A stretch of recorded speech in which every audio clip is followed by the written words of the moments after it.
The observation deck of Station Kier 9 hummed with its usual nocturnal rhythm, but tonight something was profoundly wrong. Commander Jask pressed all four of his hands against the reinforced viewing glass, his chitinous faceplates flaring with disbelief. "Tell me again," he hissed to his second-in-command, "why the humans' quarters are surrounded by Krell cubs." Officer Miras consulted her data pad, her tentacles trembling. "Sir, they just appeared. 16 of them. They've formed a perimeter around Specialist Talia's sleeping pod. Security attempted to intervene, but what? The cubs growled, sir. Guard Vren nearly lost a limb." Jask's breathing spiracles flared.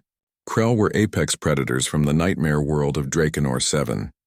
Even their cubs, barely weaned, standing no taller than a human's waist, possessed jaws that could crush durasteel and claws that could shred combat armor. The station housed exactly 16 of them in the xenobiology wing, orphaned by a recent asteroid collision that destroyed their transport vessel. And now all 16 surrounded the sleeping quarters of the station's only human. "Where is Talia now?" Jask demanded. "Asleep, sir. Completely unaware. She returned from her shift in engineering 4 hours ago and went directly to bed." Jask made a decision that defied every protocol in the Galactic Federation handbook. "I'm going down there." The corridors of residential sector Delta 7 had been evacuated. Emergency lighting cast everything in amber twilight. As Jask approached Talia's quarters, he saw them. A ring of predators, each the size of a terrestrial lion, their obsidian scales gleaming like dark water. Their eyes, 3 per head, glowing with that eerie intelligence that made Krell so terrifying. At the doorway stood the largest cub. Jask recognized him from the xenobiology reports. Rek, the pack leader, the most aggressive of the group. The young Krell's lips pulled back, revealing rows of crystalline teeth. A low rumble emanated from his chest, not quite a growl, but a clear warning. "Easy," Jask whispered, though his translator wouldn't convey tone to a creature that communicated through pheromones and subsonic vibrations. "I'm not here to harm her." Frek's middle eye focused on Jask with unsettling precision. The cub didn't move, but neither did he attack. Behind him, through the half-open doorway, Jask could see Talia's sleeping form curled beneath her thermal blanket, one arm dangling off the side of her bed, completely vulnerable and utterly peaceful. "Sir," Miras's voice crackled through his communicator. "The xenobiologist Dr. Cass is here. She says she needs to speak with you immediately." Dr. Cass arrived within minutes, her 6 legs carrying her arthropod frame with surprising grace. She took one look at the scene and her mandibles clicked in what Jask had learned to recognize as fascination. "Remarkable," she breathed. "Commander, do you know what you're witnessing? A security nightmare? A bond ritual. Krell cubs imprint on protectors, usually their parents or pack elders. When they sense vulnerability, they guard with absolute devotion." Dr. Cass gestured toward Talia's quarters. 3 days ago, Specialist Talia volunteered to help in the xenobiology wing. We were understaffed and the cubs were distressed, refusing to eat. And she sang to them, Commander. Humans have this peculiar thing they do. They create rhythmic vocalizations for comfort. She spent 6 hours sitting in their enclosure, just singing. The cubs calmed. They ate, and apparently they decided she was worth protecting. Jask felt a chill run through his exoskeleton. But why tonight? Why this display? Dr. Cass's antennae drooped. This afternoon there was an incident in engineering. A plasma conduit nearly exploded. Talia was there. She contained the breach, but the station-wide alert was broadcast. Every being on the station heard that emergency signal, including the cubs. Including the cubs. They know distress signals, Commander. They understand danger, and somehow they understood that their human had been in danger.